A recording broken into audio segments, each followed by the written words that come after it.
Com o Senhor aqui nessa noite. Meu coração está muito alegre com o Senhor. Esse dia o Senhor fez para que o nome dele fosse glorificado. E nós estamos fazendo isso aqui nessa noite. Deus seja louvado por esse dia. Abra sua Bíblia comigo na Revelação do Apocalipse, capítulo de número 2. Aleluia! Hoje eu estou acompanhado da minha irmã, Hilary. Gosta de vir, gosta de darmos glória a Deus. E aí eu sempre falei para ela, desde 3 anos de idade, quando você fizer 5 anos de idade, eu vou começar a levar você comigo nas agendas. Aí agora ela fez 5 anos e está vindo, está me acompanhando, né?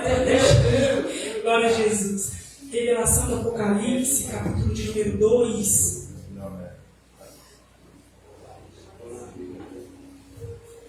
Diz assim a palavra de Deus, primeira carta à igreja de Éfeso. Escreve ao anjo da igreja de Éfeso. Isto diz aquele que tem na sua destra as 7 estrelas, que anda no meio dos 7 cartiçais de ouro. Eu conheço as tuas obras, e o teu trabalho e a tua paciência, que não pode sofrer os maus, e puseste à prova os que dizem ser apóstolos e o não são, e tu os achaste mentirosos, e sofrestes e tens paciência, trabalhaste pelo meu nome e não te cansaste. Tenho, porém, contra ti, que abandonaste o teu primeiro amor. Lembra-te, pois, de onde caíste, e arrepende-te, e volta à prática das primeiras obras. Quando não, brevemente a te virei e tirarei do teu lugar o teu cartiçal, se não te arrependeres. Tens, porém, isto, que aborreces as obras dos nicolaítas, as quais eu também aborreço. Quem tem ouvidos, ouça o que o Espírito diz às igrejas, porque ao que vencer, dar-lhe-ei a comer da árvore da vida, que está no meio do paraíso de Deus. Podemos assentar em glórias a Deus e aleluias.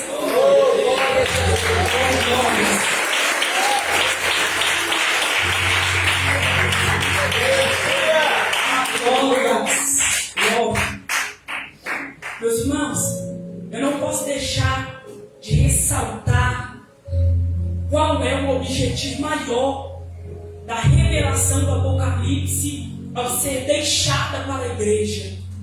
Eu vou me ater aqui à primeira carta, né, na carta destinada à igreja de Éfeso, mas esse livro aqui é um livro que relata que toda a esperança da igreja é totalmente válida.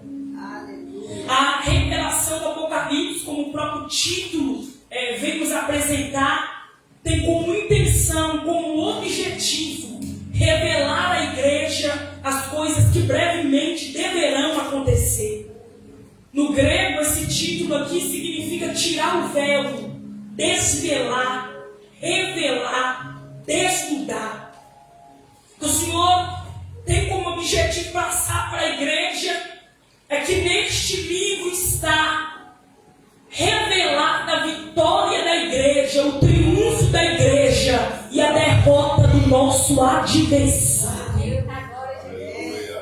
Nesse livro aqui está descrita toda a esperança da igreja. Um dia nós adentraremos as mansões celestiais e destinaremos toda a glória àquele que merece toda a glória.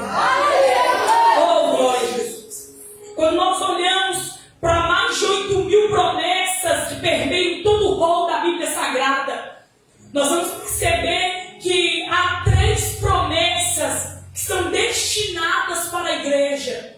Essas 3 promessas não são para os gentios, não são para os judeus, não são para a casa de Israel, mas são para a igreja.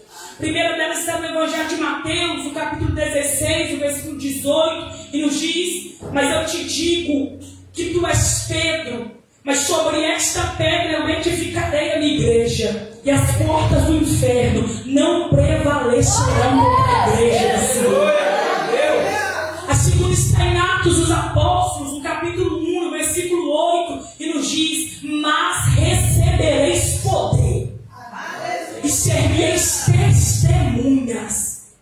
A terceira está no Evangelho de João, que também é o autor da revelação do Apocalipse, o apóstolo João. Ele escreveu o Evangelho que leva o seu nome, ele escreveu 3 cartas gerais que levam o seu nome, e ele também escreveu a revelação do Apocalipse. No capítulo 14 do Evangelho que leva o seu nome, ele escreveu dizendo: não se turbem o vosso coração. Palavra de Jesus.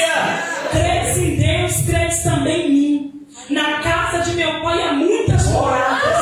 Se não fosse assim, eu vos teria dito: vou vos preparar um lugar. E se eu for, voltarei outra vez para vós, para onde eu estiver, estejais vós também. Essa terceira promessa traz um peso de esperança para a igreja que caminha, oh glória a Jesus, estreitada aqui nessa terra. Da igreja que caminha perseguida aqui nessa terra, escanteada aqui nessa terra. Da igreja que caminha vivendo sob, glória a Jesus, um caminho de santidade. O mundo tem isso como peso e religiosidade. Da igreja que não tem se corrompido com as muitas filosofias mundanas que tem se levantado por aí, mas da igreja que caminha sendo lavada e santificada pelo sangue de Jesus. João, ele escreve a revelação do Apocalipse estando ilhado, estando exilado numa ilha chamada Patmos. E essa ilha ficava localizada próxima ao Mar Egeu, a 80 quilômetros ao norte da igreja de Éfeso. João, quando ele escreve a revelação do Apocalipse, ele tinha mais ou menos 95 a 97 anos de idade. Ele era um velhinho, um ancião de dias. Todos os outros apóstolos já tinham morrido ao peso do mártir. Alguns já tinham sido decapitados, outros apedrejados, outros mortos ao fio da espada dos imperadores romanos. Mas este João ainda estava vivo, vivo como a chama do Evangelho ardendo no seu peito, dizendo: João, prega. Aleluia. A Bíblia vai nos dizer que o imperador romano da época, Domiciano, ele promulga um decreto, levanta um decreto, e ele diz: vai ter de ser feito um culto. E nesse culto, quem vai ser adorado vai ser eu. Nesse culto, quem vai ser aplaudido vai ser eu. Só que nós temos João. João não aplaude o homem, João não dá glória ao homem. Aleluia. Oh, glória a Jesus. João não se dobra ao homem. João crê naquele que ele andou 3 anos e 6 meses com ele sobre a face dessa terra. E eu imagino João adentrando o culto do imperador, dizendo: imperador, glórias ao Senhor, não glória só aquele que é digno de receber. A história diz, não é bíblico, mas a história diz que esse imperador romano chamado Domiciano, ele preparou um tacho de azeite quente. E ele tentou torturar, matar, João, imergindo João nesse tacho de azeite quente. Mas a história extra-bíblica diz que esse João não morreu. Ele foi levado para ficar preso dentro dessa ilha. E essa ilha, Patmos, não era nenhuma ilha para prisioneiro comum, para cidadãos comuns. Essa ilha-prisão era uma ilha de prisão para políticos, para quem se rebelava politicamente falando contra os imperadores que se levantavam, se erguiam. Esse João aqui, ele não é um político. Esse João não é mesmo um cidadão comum. Esse João aqui, ele é um pregador e um profeta do Evangelho. João, no capítulo 1, versículo 9 da revelação do Apocalipse, ele vai revelar o real motivo de estar exilado, preso na ilha de Patmos. Ele vai dizer: e eu, João, que também sou vosso irmão e companheiro nas tribulações de Cristo, aleluia, achei-me na ilha de Patmos, não porque o imperador quis me prender, né? Não é porque o imperador quis me matar, não é isso não. Achei-me na ilha de Patmos,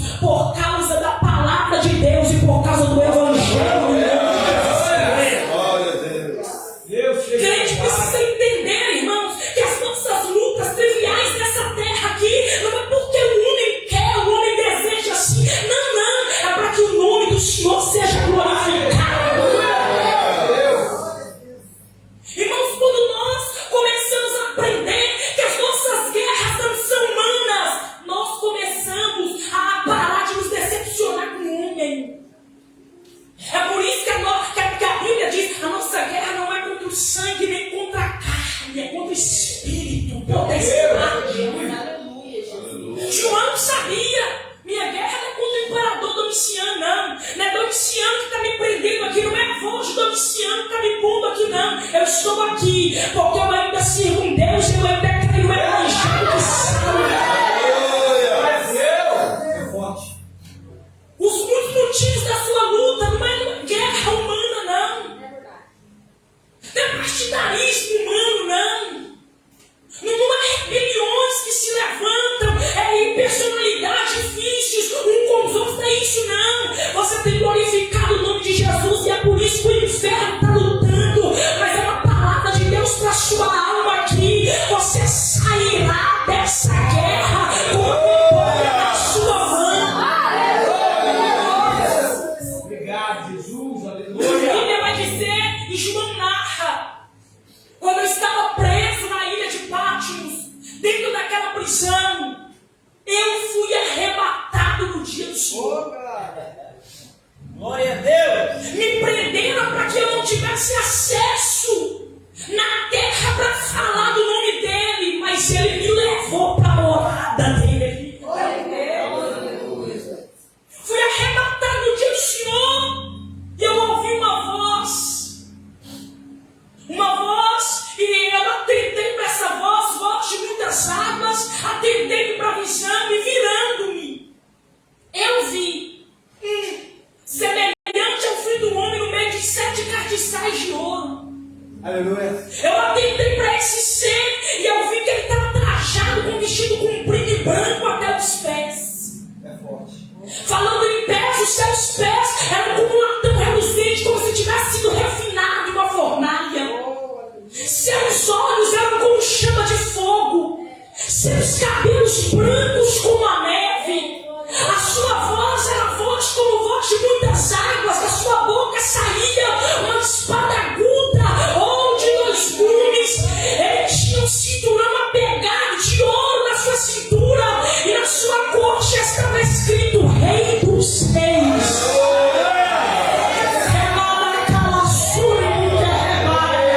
E Senhor do Senhor.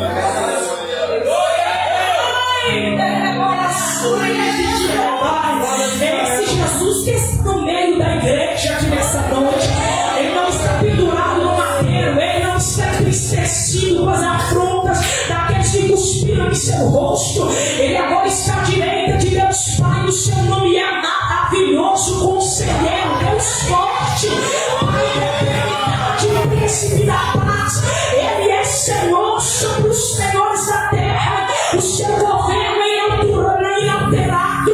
Oh, glória ao seu trono é inabalável. Ele está rigorosamente no controle de todas as coisas. Por ele, para ele são todas.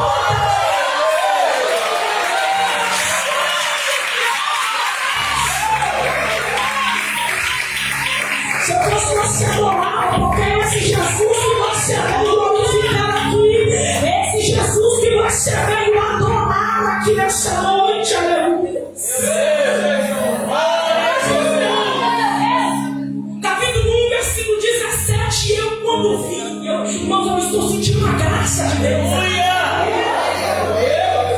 Não é jargão de pregador, não. Realmente eu estou sentindo uma sensação do céu. Aleluia. E eu quando vi, caí aos seus pés como morto. Mas ele estendeu para mim a sua destra, a sua mão direita, dizendo: não temas, porque eu sou o primeiro e eu também sou o último. Eu sou o alfa, eu sou o ômega. Eu sou o princípio, eu sou o fim. Aleluia. Tudo que você vê, É forte, Deus.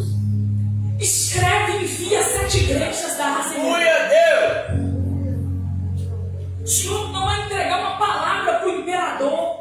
Diz para o imperador soltar. Não entrega uma palavra para o imperador. Não. O Senhor, ele sempre vai falar com quem ele se preocupa. E a preocupação do Senhor é com a igreja. Glória a Deus. Maravilha. Tudo que você vê, escreve e envia 7 igrejas. Olha para mim, Deus ainda tem contato com a sua igreja. Deus ainda quer falar com a sua igreja. Deus ainda quer edificar a sua igreja. consolar a sua igreja. Deus quer exortar a sua igreja. Olha para mim, há um dano que nós nunca poderemos sofrer. Se o Senhor parar de falar com a igreja, ela não é mais igreja. Deus ainda quer falar com a sua igreja, com a sua igreja. Aleluia, Jesus. Primeira carta destinada à igreja de Éfeso. O apóstolo Paulo, na sua terceira viagem missionária, ele foi o fundador da igreja de Éfeso.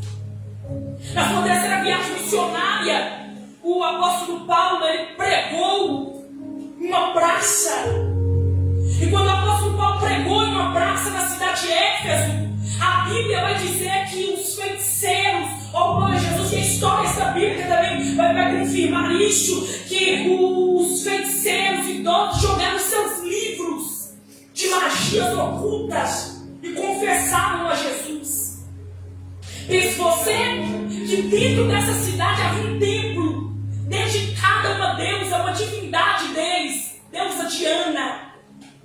E as imagens dessa deusa era vendida, porque como se não já bastasse, né? Éfeso era uma grande metrópole, era um centro comercial, portuário. Então esse povo aqui era bem financeiro, mas esse povo era trágico espiritualmente falando. E de nada vale uma vida financeira em bonança para uma vida espiritual fracassada.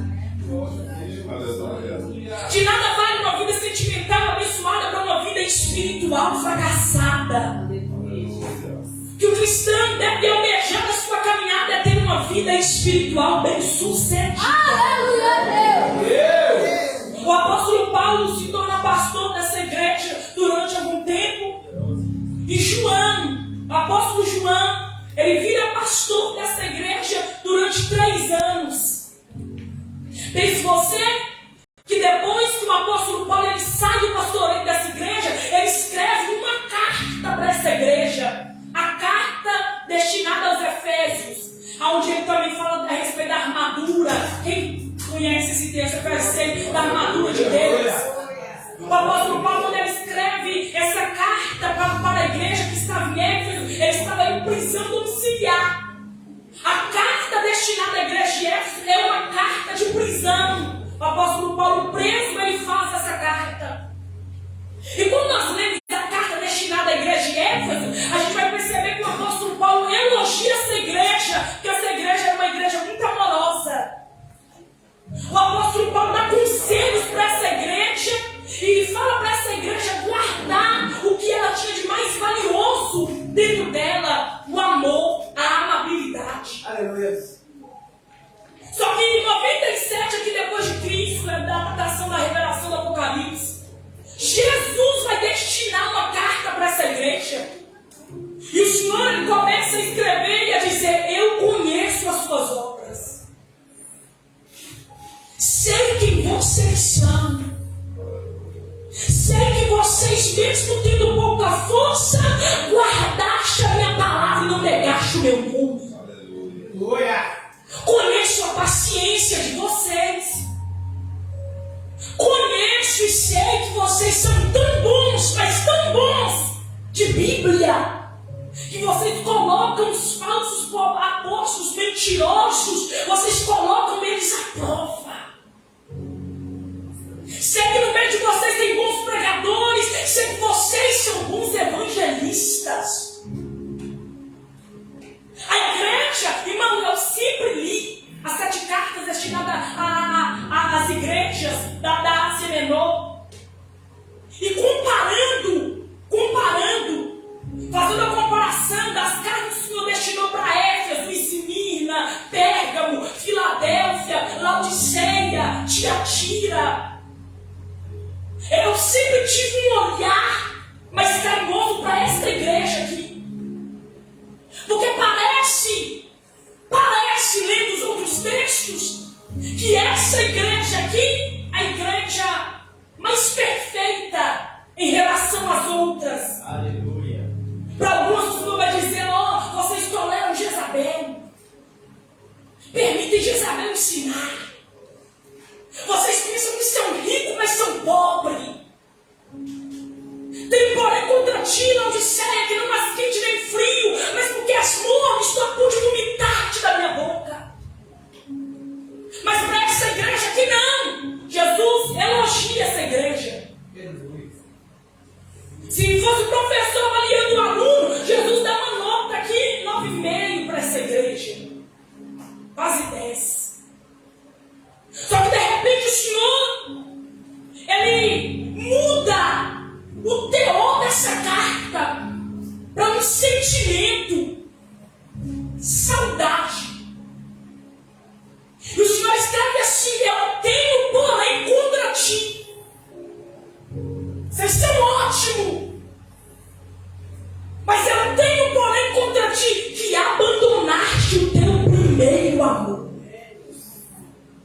perseverante é: eu sei que vocês mudaram e não são mais os mesmos.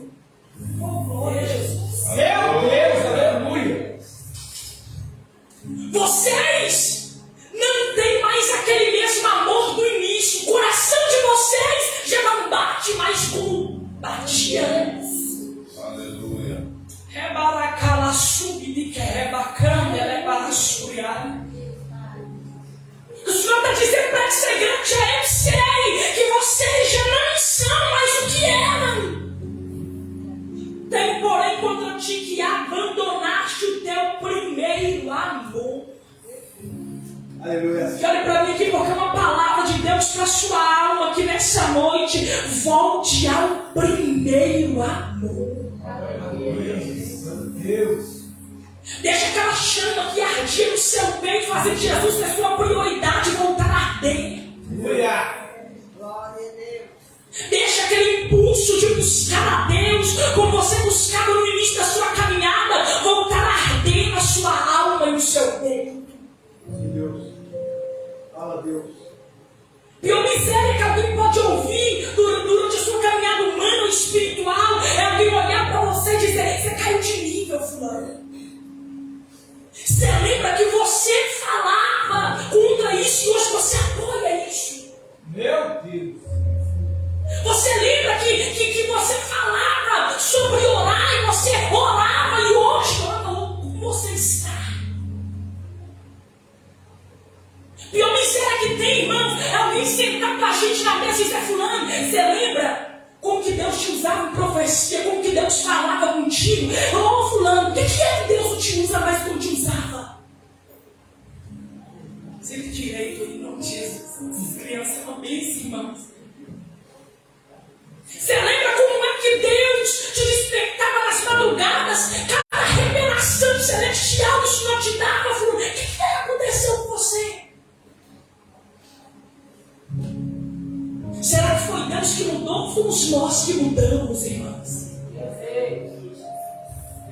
Será que foi o Senhor quem mudou e não quer mais falar a nós como antes Ele falava? Ou será que não somos nós que não estamos mais falando com Deus como nós costumávamos falar? Aleluia.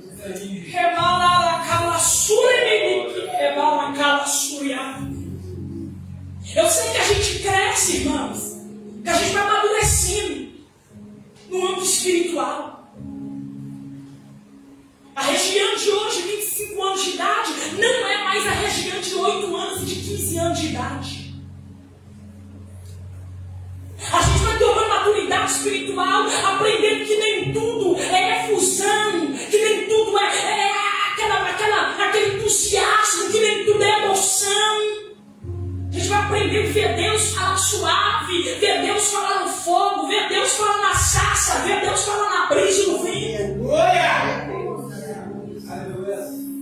Mas eu me recordo de um tempo, eu estou pregando aqui para a igreja, eu me recordo de um tempo, irmãos, onde a minha vida era tão imersa em Deus, mas tão imersa em Deus, que eu não me contentava em orar 3 vezes no dia. Eu lembro que eu tinha acabado de ingressar numa empresa. E eu me lembro, irmãos, que eu fiz um propósito ao Senhor, que de 1 hora eu iria orar. E eu lembro que eu saía, deixava lá enquanto os outros conferências romanês, ia para dentro do banheiro e eu orava ao Senhor. Me recordo de uma imersão em Deus tão sobrenatural, os desafios que eu sei que a minha carne não era capaz de cumprir, mas que o Senhor estava me dando força para poder. Oh, glória a Jesus!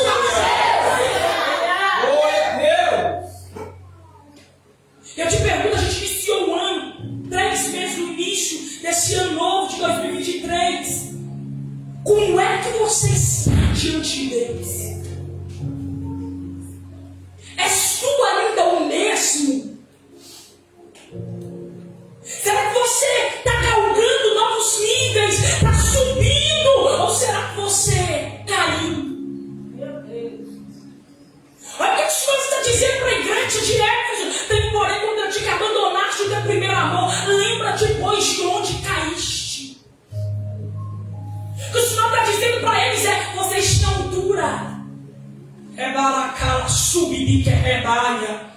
Vocês tinham profundidade, vocês eram melhores. Eu tenho saudade do que vocês eram. Vá lá, volta no início, resgata aquele primeiro amor, resgata aquela paixão, resgata aquele ânimo, resgata aquela força para orar, resgata aquela força para poder jejuar, diz o Senhor aqui nessa noite.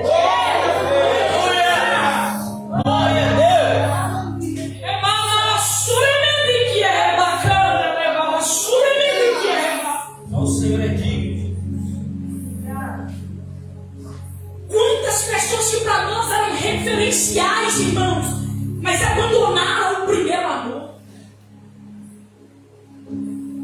deixaram com que o amor fosse embora sem perceber. E eu posso te dizer o porquê que é que o primeiro amor vai embora. Posso te dizer qual é o motivo de você não ser o mesmo, de eu não ser mais a mesma. Porque nós acostumamos com esse lugar aqui. Eu já me acostumei com esse lugar. E quando nós nos acostumamos com o ambiente sagrado, a gente tende a viver no piloto automático. Quando nós nos acostumamos com lugares, a gente tende a fazer as mesmas coisas, a ser a mesma coisa. Então a gente entra aqui, a gente sabe que vai ter um período de oração introdutória, e a gente vem e ajoelha e diz: Deus, perdoa meus pecados, a minha falha, abençoa o culto, fala comigo, amém.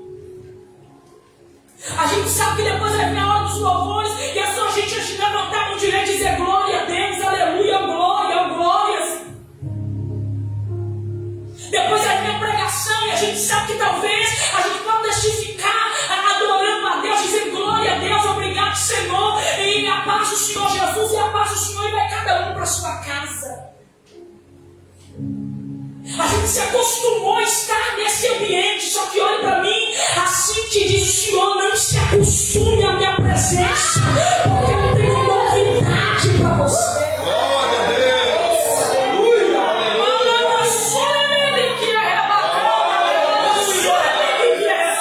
Deus maravilhoso!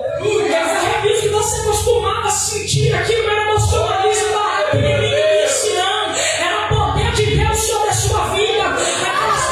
Que Deus costumava te dar nesse ambiente não era meninice nem emocionalismo barato, era o poder de Deus sobre a sua vida. Aleluia! Oh, glória! Nós precisamos voltar, irmãos, a ter zelo e reverência pelo que é sagrado. Olhe para mim aqui, algumas coisas aqui nunca vão poder parar na prateleira da modernidade. Vou repetir isso aqui. Tem coisas aqui que são sagradas demais para mudarem. E eu não estou falando aqui, irmão, de filosofias humanas, não. Eu estou falando do que é sagrado, do que é sacrossanto, do que é espiritual, do que é glória, do que é santo. Sabe por que tem tanta gente caída em amor ou perdida no desamor? Porque se acostumou com o sagrado, mas com o sagrado não se acostuma, o sagrado se reverencia.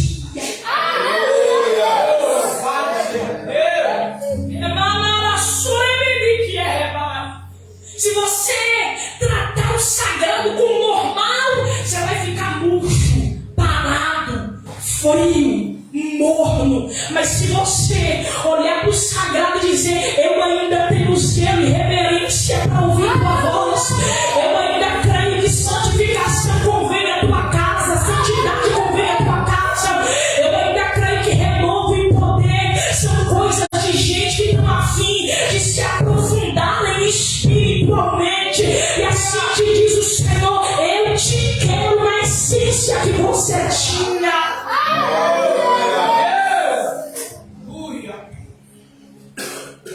Eu li um livro semana passada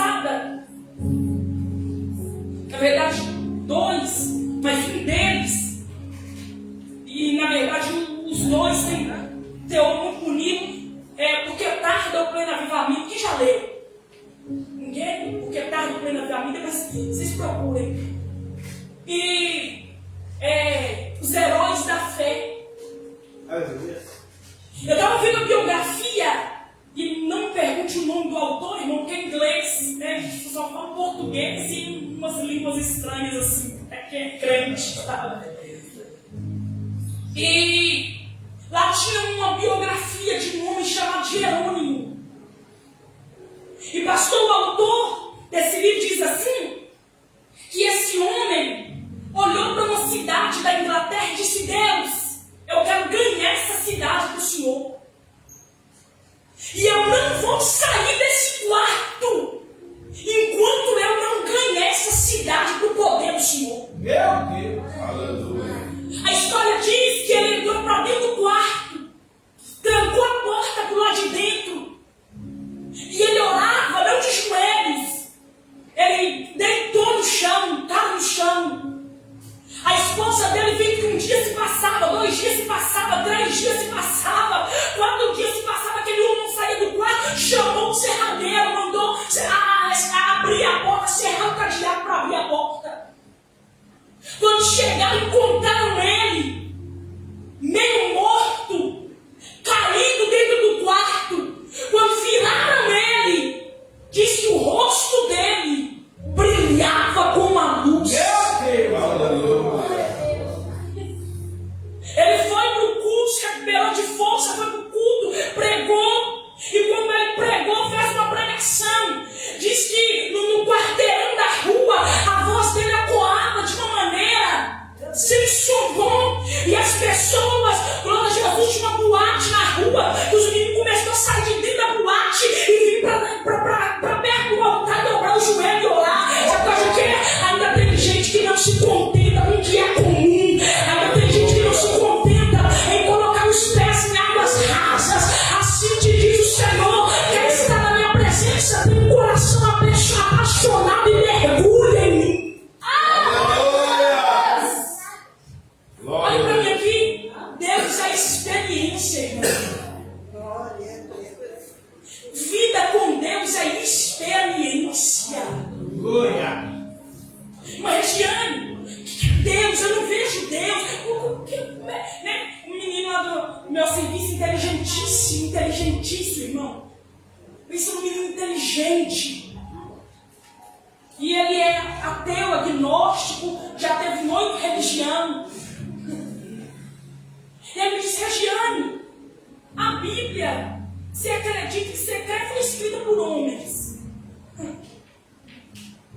O Deus que você afirma existir é um Deus que não tem rosto, é um Deus que não me deu prova da sua existência.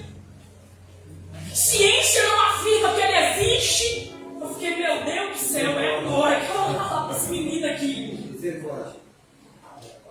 Como é que eu vou acreditar no livro? Outros livros também existem, o Ancorão. Eu disse: meu Deus, o que é que eu vou responder para esse menino?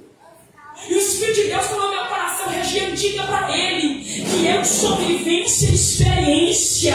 Oh, glória a Jesus. E para alguém crer em mim, tem que provar de mim, tem que ter experiência. Deus, para sua alma que comece a ter experiência com Deus.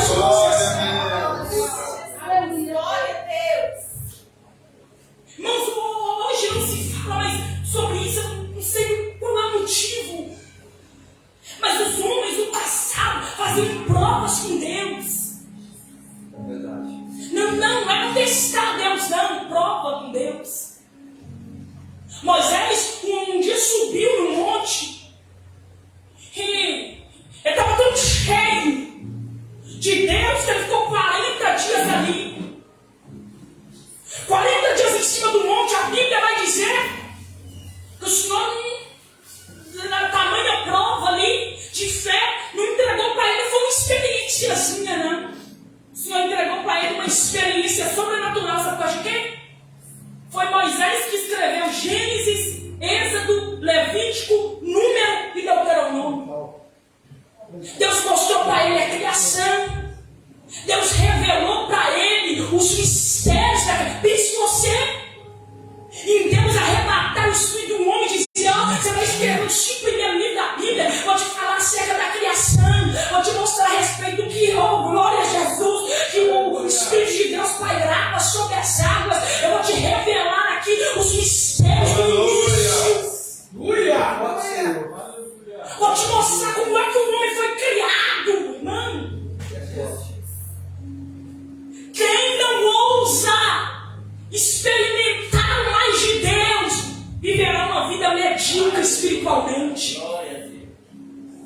Vai se contentar em sentar aqui numa noite como essa e sair daqui da mesma forma que entrou, mas assim te diz o Senhor: eu quero que o seu coração se mantenha fervoroso e apaixonado em mim. E eu não sei você, mas eu estou a fim disso, de sentir isso, de receber isso.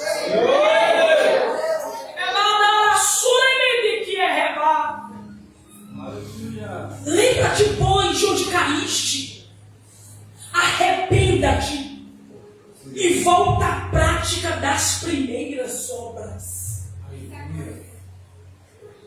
Volta à prática das primeiras obras. Oh, glória a Jesus, oh, glória a Jesus, oh, glória a Jesus. Tem muita cautela para poder dizer isso aqui, irmãos. Muita cautela, muita ética para poder dizer isso aqui. Isso aqui não é um conto de história para te emocionar, não. Sou crente há 25 anos. Nunca levantei minha mão para confessar a Jesus. Eu fui apresentada a Jesus, né? Ainda recém-nascida. E eu me lembro de um tempo, irmãos, onde parecia até ser extremismo para gente que tinha a mente mais avançada na época, que não entendia algumas coisas espirituais. Mas eu me lembro de um tempo onde as irmãs, os filhos de oração, e isso eu te falo diante de Deus, porque minha tia faz isso até hoje, orar para Deus revelar como uniforme que elas iam usar. Eu comecei a estudar, evoluir um pouco, e um dia minha tia falou isso. Falei, eu tinha que ficar esperando para poder fazer a blusa do jovem. Ela vai Deus revelar como vai ser, Deus mostrar. Aleluia. Voltei para casa tão indignada, aquele dia eu disse, meu Deus do céu, revelar a cor de blusa, isso aí a gente decide, gente. Tinha que ficar esperando para poder comprar tinta, a gente esperando Deus mostrar como vai ser a cor que Ele quer que pinta. Falei, tia, meu Deus do céu, isso aí a gente resolve. Isso aí a gente comanda aí. Blusa. Todo mundo votar preto vai ser preto, votar rosa vai ser rosa, amarelo, pronto. Eu me recordo, irmãos, que viver isso, né, para alguns, né, parecia ser extremismo. Porque parece que a gente, né, vivia ali de uma maneira enjaulada, mas aí eu fui passando o tempo, abaixei esse nome de Jesus, passando o tempo, e eu fui percebendo, irmãos, que quando nós éramos assim, nós vivíamos mais imersos em Deus. Carnalidade não falava tanto. Parecia extremismo, parecia bobeira, mas não era não. Era espiritualidade, irmão. E pelo amor de Deus, que eu não estou falando aqui, irmão, você vai e pergunta para Deus, né, qual a roupa que você vai... Não estou falando isso não. Mas eu estou explicando para vocês, irmão, que era um teor, era um nível de reverência a Deus. As pessoas eram tão imersas em Deus, que queriam a aprovação de Deus até para as mínimas coisas. Então é sobre isso, tanta intimidade com Deus, que pode ir lá pegar qualquer coisa, mas queria que Deus aprovasse. Então é sobre isso, irmãos, ter uma vida imersa em Deus, dirigida por Deus, guiada por Deus, administrada por Deus, gerenciada por Deus.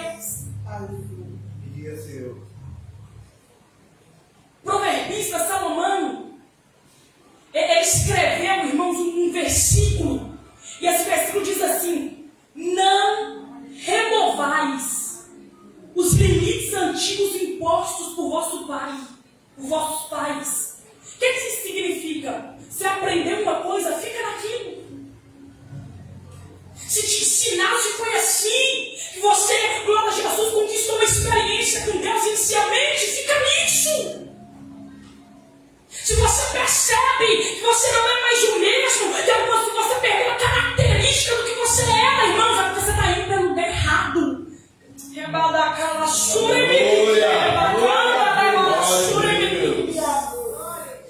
Seja Deus. Se você está sem se caracterizar como o homem de Deus que você era, a mulher de Deus que você era, volta lá no início, pega o que você deixou lá e traz para quem você é agora, diz o Senhor. Coloque os seus pés aqui nessa noite. Glória a Deus. Oh, glória.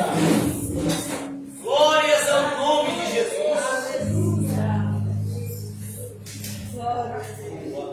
Não estou dizendo que Deus não possa fazer isso aqui. Eu sei que aqui tem homens de Deus e mulheres de Deus. A pastora dessa igreja são um homem e uma mulher de Deus. Mas, irmãos, quando foi a última vez que você viu Deus curar na sua frente? Qual foi a última vez que você viu um paralítico entrar dentro da igreja e ser curado? Qual foi a última vez que você viu algo assim extraordinário aqui? Você olhando e disse, meu Deus do céu, o que é isso? Deus é Deus dos céus para a terra. Última vez que eu vi Deus levantar um paralítico, eu tinha 8 anos de idade. Eu já tenho 25. Rebala suribique rebala. E é isso que o Senhor quer fazer em você e através de você. O Senhor quer te usar. O Senhor quer te encher, quer te entregar um poder aqui nessa noite. Para você sair daqui entendendo quem é você, Deus. O Senhor quer te entregar uma autoridade aqui nessa noite. Para você sair entendendo o que é que Ele quer fazer de você nessa nação.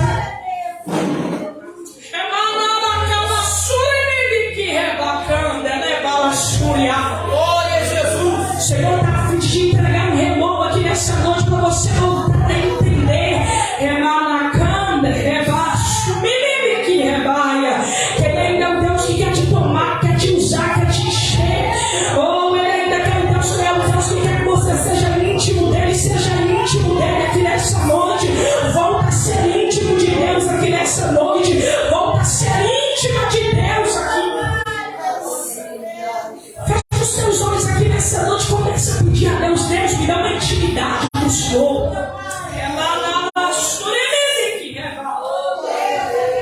Deus, derrama sobre